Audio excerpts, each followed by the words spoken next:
Good morning everybody. कल के video में हमने जीआईएस एप्लीकेशन के विभिन्न बिंदुओं पर डिस्कस किया था। उसी कंटिन्यूटी में आज हम एनवायरनमेंट, डिजास्टर मैनेजमेंट और अन्य कई महत्वपूर्ण बिंदुओं का अध्ययन करेंगे।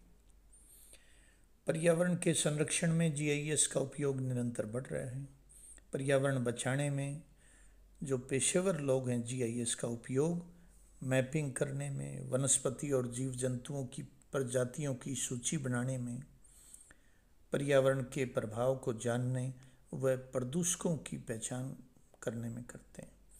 पर्यावरण के संरक्षण में जीआईएस का एप्लीकेशन अनलिमिटेड है। ऐसे ही फॉरेस्ट्री में पृथ्वी के धरातल पर आपको पता ही है कि फॉरेस्टेड एरिया कम हो रहा है, तो वनों का संरक्षण कैसे करें, इकोलॉजी को कैसे बचाएं, उसका मैनेजमेंट कैसे करें, तो इन सब चीज़ों की भी जीआईएस की बड़ी अहम भूमिका है।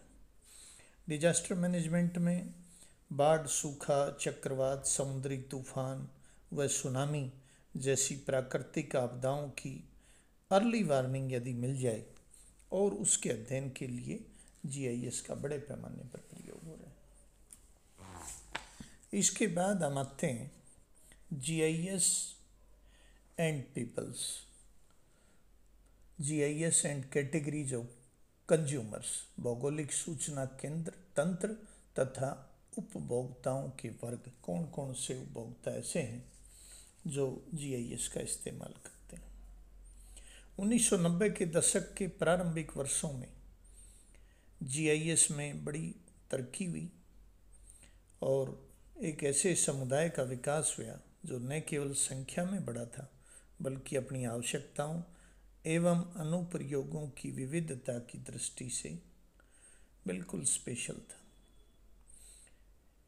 इसकी जो विजुअल प्रकृति के कारण से मानचित्र कला और मानव कंप्यूटर इंटर रिलेशन में इसका महत्व बहुत बढ़ गया, क्योंकि आपको पता है जीआईएस में मैपिंग सिस्टम होता है। पिछले कुछ वर्षों में मानव द्वारा भौगोलिक सूचना तंत्र के अनुप्रयोग पर बहुत ध्यान दिया गया। इसमें तकनीकी दृष्टि से देखा जाए तो जो अनुप्रयोग करता है उनको विभिन्न वर्गों में बांटा जा सकता है। प्रत्येक वर्ग की विशिष्ट आवश्यकताएं हैं। इसके मुख्य 3 वर्ग हैं, जैसा कि आप स्क्रीन पर देख रहे हो। एक व्यूअर वर्ग है, दर्शक है। इसकी मुख्य आवश्यकता सूचनाओं तक पहुंच और उनके उपयोग की सुगमता। ये बिल्कुल निष्क्रिय लोग हैं, पैसिव हैं, जिनका भौगोलिक सूचना तंत्र के विकास और उसके परिचालन में कोई योगदान नहीं होता। यह भौगोलिक सूचना तंत्र का प्रयोग करने वालों का सबसे बड़ा वर्ग है। इस वर्ग का महत्व भी सबसे ज़्यादा है। इसमें आम लोग हैं जो कभी कभी ज्योग्राफिकल डेटा का सरसरी तौर पर उन पर नज़र डालते हैं। दूसरे हैं जनरल यूज़र। इसमें वे लोग आएंगे जो जीआईएस का प्रयोग व्यापार में, व्यावसायिक सेवाओं में तथा निर्णय लेने के लिए करते हैं।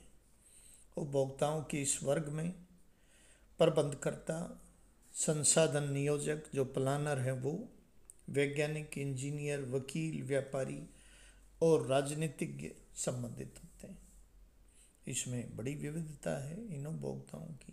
इनकी आवश्यकता भी अलग अलग हैं, इनकी क्यूरीज भी डिफरेंट होंगी। इन उपभोक्ताओं की तकनीकी पृष्ठभूमि में भी विविधता है।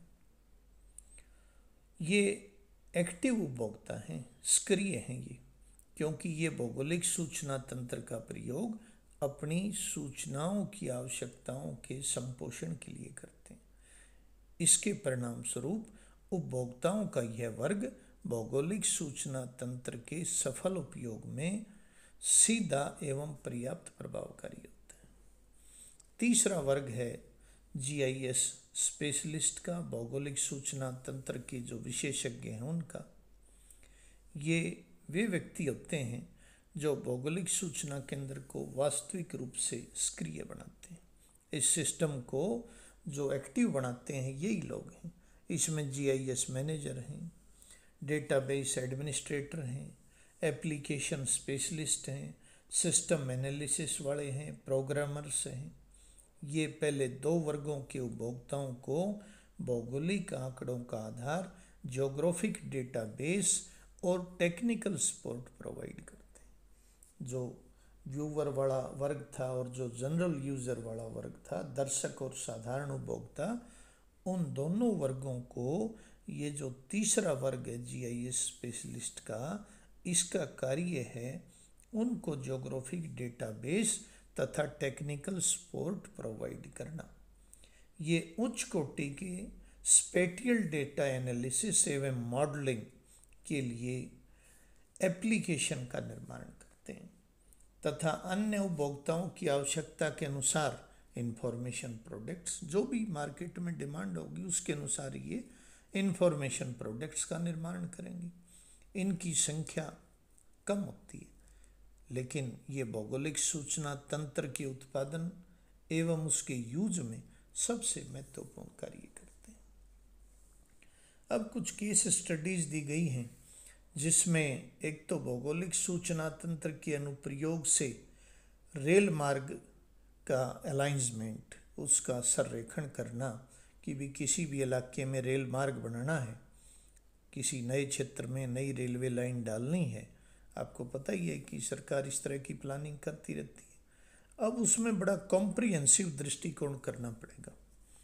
जिस भी इलाके में रेलवे लाइन डलेगी, कहाँ से जाएगी वो, तो उसमें भौतिक, सामाजिक, आर्थिक और पर्यावरण आदि तत्वों का समावेश किया जाता है, क्योंकि ये सभी तत्व ऑप्टिमम रेल मार्ग निश्चित करने में सहायक होते हैं। रेल मार्ग बनेगा तो नदियों पर, सरिताओं पर, नहरों पर पुलों का निर्माण करना पड़ेगा। सड़क यातायात के लिए पुलों का निर्माण करना पड़ेगा। कई जगह सुरंगें बनानी पड़ेंगी जिसमें बड़ा धन और व्यय करने की आवश्यकता होगी। रेल मार्ग को एक ही लेवल पर स्थिर करना पड़ता है। आपको पता है रेल मार्ग ऊंचा नीचा नहीं होता, वो एक ही लेवल पर। तो जो ऊंचाई वाले इलाके हैं उनको काटा जाएगा, जो लो लेवल लैंड है, जो निम्न भूमि के भाग हैं, वहाँ भराव की समस्या आएगी, उसकी ज़रूरत पड़ेगी। इसके लिए जो पुराने सिस्टम जो था उसमें सबसे पहले 3 स्टेप थे। पहले किसी भी इलाके का आवेक्षी सर्वेक्षण करें, एक जनरल सा सर्वेक्षण, सामान्य लक्षण, भाई इस इलाके में क्या क्या है। फिर उसके बाद प्रारंभिक सर्वेक्षण होगा जिसमें 3-4 रेल मार्ग सुधारे जाएंगे। भाई यहाँ से भी जा सकता है रेलवे, यहाँ से जाएगा तो इतना धन खर्च होगा, इतना समय लगेगा, इतनी आमदनी हो सकती है, यहाँ से जाएगा तो ऐसे होगा। तो 3 से 4 ड्राइंग रेल मार्गों की बनाई जाएंगी, सर्वे किया जाएगा, और जो आखिरी है विस्तृत सर्वेक्षण, उसमें उन सब में से अनुकूलतम रेल मार्ग का चयन किया जाता है। इन सारे कामों में बहुत सा धन और समय और लेबर लगती है, कई महीने लग जाते हैं, सालों लग जाते हैं रेलवे का ये एक्सपेरिमेंट चलते चलते। जीआईएस के प्रयोग से ये काम बहुत जल्दी और कम समय में, और लेबर की भी बचत होगी, धन की भी बचत होगी। इसमें जो एग्जाम्पल दिया हुआ है वो तमिलनाडु में टिड्डीवनम और पुंडीचेरी के बीच का जो रेलवे सर्वेक्षण किया गया उसके बारे में। इसमें भारतीय जो सर्वेक्षण विभाग है उसकी टोपो सीट्स हैं बनी हुई पहले से, उनका यूज किया गया। IRS-IC उपग्रह की इमेजेस, लेटेस्ट इमेज क्या है उस इलाके की, क्या क्या बना हुआ है, क्या क्या हिसाब है, और सेंसस ऑफ पॉपुलेशन के डेटा का चयन किया गया।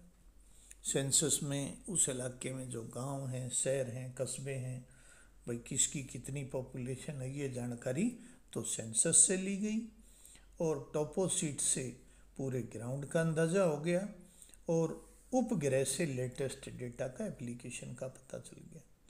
स्थलाकृतिक मानचित्रों से सड़क तथा प्रवाह तंत्र पर आधारित था। इसमें रोडवेज दी गई थी, इसमें प्रवाह तंत्र भी था, और 1:50,000 स्केल पर ये स्थलाकृतिक मानचित्र थे जिनका यूज किया गया। इसी पर IRS-IC और LIS-3 की सहायता से बिल्कुल कंप्लीट डेटा जिसमें भूमि उपयोग और भूमि आवरण किस तरह का इलाका है, कोई फॉरेस्टेड है, कोई एग्रीकल्चर लैंड है, उसका बिल्कुल एक्यूरेसी से उसको सुपर इम्पोज्ड कर दिया। IRSIC की सहायता से सोयल मैप भी तैयार किया गया ताकि सोयल की भी पूरी जानकारी हो। आपको पता ही है बहुत सी सोयल ऐसी होती है जो मजबूत होती है, उसके लिए कोई एक्स्ट्रा खर्चे की रेलवे लाइन निर्माण में ज़रूरत नहीं होती, लेकिन जो कमज़ोर मिट्टी होगी उसके लिए तो कुछ ना कुछ और मजबूती करनी पड़ेगी नीचे, फिर उसके बाद कहीं वो खिसक नहीं जाए, अपरदन से जल्दी ना प्रभावित हो जाए। कमज़ोर मिट्टियाँ तो तुरंत बह जाती हैं, तो रेलवे लाइन का फिर क्या होगा। भूमि उपयोग को 9 वर्गों में बांटा गया और रेल मार्ग निश्चित करने के लिए प्रति भूमि को सबसे ऊपर लिया गया, क्योंकि उसका तो यूज नहीं हो रहा होता, वो तो बेकार है। और जो मानव निवास और वन आवरण में थी उनको न्यूनतम प्राथमिकता दी गई। भाई जहाँ ह्यूमन सेटलमेंट बने हुए हैं उन इलाकों में से रेलवे नहीं जाएगी, ऐसे ही फॉरेस्टेड एरिया को भी अवॉइड किया जाएगा, लेकिन जो बेकार पड़ी हुई ज़मीन है वहाँ प्राथमिकता दी जाएगी। दूरी की लागत तथा दिशा की लागत मानचित्र तैयार किए गए। रेल मार्गों इससे रेल मार्गों पर होने वाले व्यय का अनुमान लगाना आसान था और तुरंत ही ये काम किया गया। इससे 3 विभिन्न प्रकार के रेल मार्ग सुझाए गए और उसमें से ऑप्टिमम को सिलेक्ट कर दिया गया।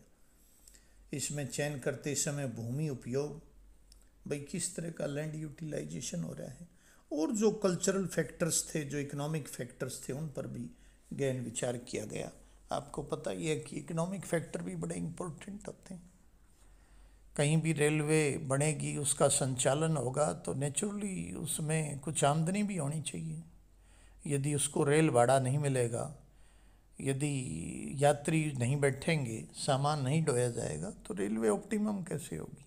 कुछ दिनों में बंद हो जाएगी। जो खर्चा लगा था रेलवे मार्गों के निर्माण में, स्टेशन बनाने के लिए, वो भी वसूल नहीं हो पाएगा। तो आर्थिक रूप से भी देखना पड़ेगा, सांस्कृतिक रूप से भी देखना पड़ेगा, टूरिस्ट का फ्लो किस तरफ है, किस तरफ लोगों की आवाजाही है, उन सब चीज़ों को, डेटा को पहले से तैयार करना पड़ता है रेल मार्ग के निर्माण को फाइनल करने से पहले। अब जैसे दिल्ली से आप चारों तरफ देखते हो बड़ी ज़्यादा इंटेंसिटी रेल मार्गों की, क्योंकि देश के सभी भागों से जो रेलगाड़ियां हैं वो दिल्ली की तरफ दौड़ रही हैं, और क्योंकि राजधानी है, बहुत इम्पोर्टेंट शहर है, एक बड़ा शहर है देश का, तो नेचुरली लोगों की आवाजाही भी ज़्यादा होगी। और जो सराउंडिंग के जहाँ तक ये मेट्रो और लोकल ट्रेनें चलती हैं वहाँ तक तो दिल्ली आना जाना ही बहुत ज़्यादा है। लोग दिन में दिल्ली में पहुँचते हैं और शाम को अपने घरों को वापस आ जाते हैं। तो सभी सांस्कृतिक और आर्थिक पहलुओं का विचार किया जाता है। इसी में दूसरा है electricity distribution management and GIS। भाई विद्युत वितरण प्रबंध प्रणाली, इसमें किस तरह से जो कंपनियां हैं बिजली के डिस्ट्रीब्यूशन में वो इसका यूज़ करती हैं। पहले तो बड़ा जो ट्रेडिशनल विधियाँ थी वो ज़्यादा अनुकूल नहीं थी, वो बड़ी जटिल थी, उसमें बड़ा धन और समय का व्यय होता था। इसमें आंकड़े जो कलेक्शन किए गए थे बड़े अपूर्ण थे, त्रुटिपूर्ण थे, पुराने थे। ये कहीं से कंप्लेंट आती तो न्यू ही नहीं पता चलता था वो ट्रांसफार्मर है कहाँ, किस इलाके में है, और कौन सी कंपनी ने उसको सप्लाई कर रखा है, कहाँ पहुँचें, बिजली वाले कहाँ जाएं ठीक करने के लिए। ये जानकारियाँ अप टू डेट नहीं थी। इसमें एक चेन्नई का वेलाचेरी का एग्जाम्पल है, जहाँ कंपनी ने स्थलाकृतिक मानचित्र, उपग्रह इमेज तथा विद्युत विभाग द्वारा उपलब्ध कराए गए मानचित्र थे। स्थलाकृतिक मानचित्र तो बेस मैप हो गया, उसके ऊपर उपग्रह ने बता दिया कि कहाँ क्या बन रहा है लेटेस्ट, कहाँ रोड है, क्या के कहानी है। और विद्युत विभाग ने ये बता दिया कि हमारी जो इंफ्रास्ट्रक्चर है, जो ट्रांसफार्मर हैं, जो बिजली की लाइन है, जो लोगों के मीटर लगे हुए वो कहाँ पर लगे हुए, कौन से रोड के साथ हैं। इसमें उपभोक्ताओं के खाता नंबर, नाम, पता, खंबे के बारे में भी जानकारी प्राप्त की गई, जहाँ से आम कस्टमर को विद्युत सप्लाई की जाती है। ट्रांसफार्मरों से संबंधित सूचनाएं भी प्राप्त की गई और 1 मिलियन रेजोल्यूशन वाले एक नॉस उपग्रह की इमेज से आधारभूत आंकड़ों पर आधारित मानचित्र बनाया गया। बेस मैप बना लिया, उसके ऊपर उपग्रह से जो इमेज आई उसको भी सुपर इम्पोज कर दिया। 1:5000 स्केल पर जो सैटेलाइट इमेजनरी प्राप्त हुई थी उसमें भवन भी, सड़कें, जलाशय, वन क्षेत्र सबको आइडेंटिफाई कर लिया, कहाँ रोड बने हुए हैं, कहाँ के कहानी है, और इनको अपडेटेड कर लिया गया और जीआईएस के साथ जोड़ दिया लेटेस्ट। इससे आधार मानचित्र के साथ एकत्रित कर दिया और कंप्यूटर पर समस्त वितरण प्रणाली को सुरक्षित कर दिया, कंप्यूटर पर फीड कर दिया। अब कहीं भी कोई डिफ़िकल्टी आएगी तो तुरंत कंपनी को पता चल जाएगा कि किस रीजन में प्रॉब्लम है और उसी रीजन में लोगों को भेजकर वो तुरंत आइडेंटिफाई कर लेंगे जहाँ से भी कंप्लेंट आती है। तीसरा है development of tourism information site using वेग जीआईएस।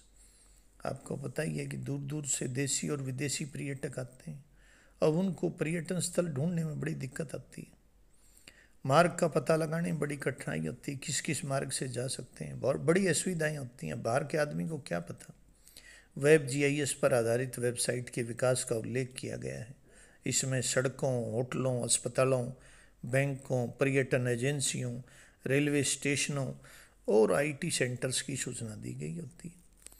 अब पर्यटक इस वेबसाइट पर विभिन्न तत्वों को अपनी आवश्यकता के अनुसार छोटा या बड़ा कर सकते हैं और सभी सूचनाएं ये कंप्यूटर से रिलेटेड होती हैं, उससे ये प्राप्त की जा सकती हैं। अब हम भी जब स्टूडेंट को बाहर लेकर जाते हैं और दूसरे शहरों में, कभी उदयपुर चले गए, कभी जोधपुर चले गए, अब वहाँ कैसे जानकारी होगी।